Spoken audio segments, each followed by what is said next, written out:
നടി അസിനെ പറ്റി പറയാൻ ഒരു ആമുഖമൊന്നും തന്നെ വേണമെന്ന് തോന്നുന്നില്ല. നരേന്ദ്രൻ മകൻ ജയകാന്തൻ വകയുന്ന മലയാള സിനിമയിലൂടെ കുഞ്ചാക്ക ബോബന്റെ നായികയായിട്ടായിരുന്നു അസിന്റെ സിനിമ അരങ്ങേറ്റം. എന്നാൽ അസിന്റെ തലവര തെളിഞ്ഞത് തമിഴിലേക്കുള്ള ചുവടുമാറ്റത്തോടെയായിരുന്നു. M Kumaran son of Mahalakshmi എന്ന ചിത്രത്തിലൂടെ തമിഴ് സിനിമാ ലോകത്തേക്ക് കടന്ന അസിന് പിന്നീട് തിരിഞ്ഞു നോക്കേണ്ടി വന്നില്ല. അജിത്ത്, വിജയ്, സൂര്യ, വിക്രം എന്നിങ്ങനെ തമിഴിലെ എല്ലാ സൂപ്പർ താരങ്ങൾക്കൊപ്പം സൂപ്പർ ഹിറ്റ് ചിത്രങ്ങൾ. അങ്ങനെ തമിഴ് സിനിമയിൽ കൊടികെട്ടി പറക്കുമ്പോഴാണ് ബോളിവുഡിലേക്കുള്ള അവസരവും താരത്തെ തേടിയെത്തുന്നത്. എന്നാൽ 3-4 ബോളിവുഡ് സിനിമകളിൽ അഭിനയിച്ചു കഴിയുമ്പോഴേക്കും അസിനിൽ പ്രണയം മൊട്ടിട്ടു. മൈക്രോമാക്സിന്റെ കോ ഫൗണ്ടറായ രാഹുൽ ശർമ്മയെ വിവാഹം ചെയ്ത അസിനിപ്പോൾ സിനിമാ ജീവിതത്തിൽ നിന്നും പൂർണ്ണമായും അകന്നു കഴിയുകയാണ്.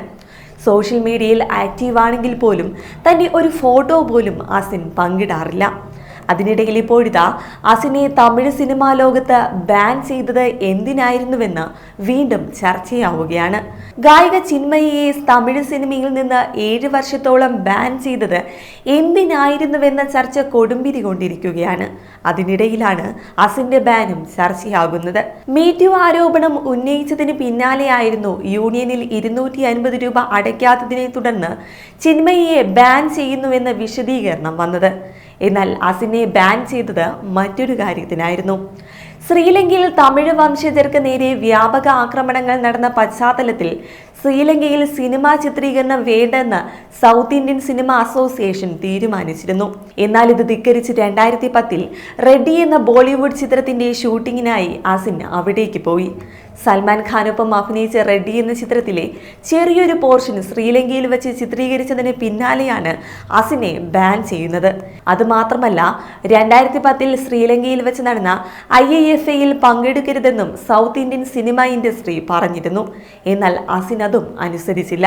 അവിടെ പോകുകയും IIFAയിൽ പങ്കെടുക്കുകയും ചെയ്തു. അതും വിലക്കേർപ്പെടുത്താൻ കാരണമാവുകയായിരുന്നു. അതിനുശേഷം വിജയ് നായകനായ കാവലൻ എന്ന ചിത്രത്തിൽ അസിൻ അഭിനയിച്ചത് ഏറെയെന്ന് ചർച്ചയായതുമാണ്. 2011 പുറത്തിറങ്ങിയ കാവലിനു ശേഷം പിന്നീട് അസിൻ തമിഴ് സിനിമ ചെയ്തതുമില്ല. തുടർന്ന് ബോളിവുഡ് സിനിമയിൽ സജീവമായ നടി 2016 വിവാഹിതയായി സിനിമാ ലോകത്തോട് വിട പറയുകയായിരുന്നു.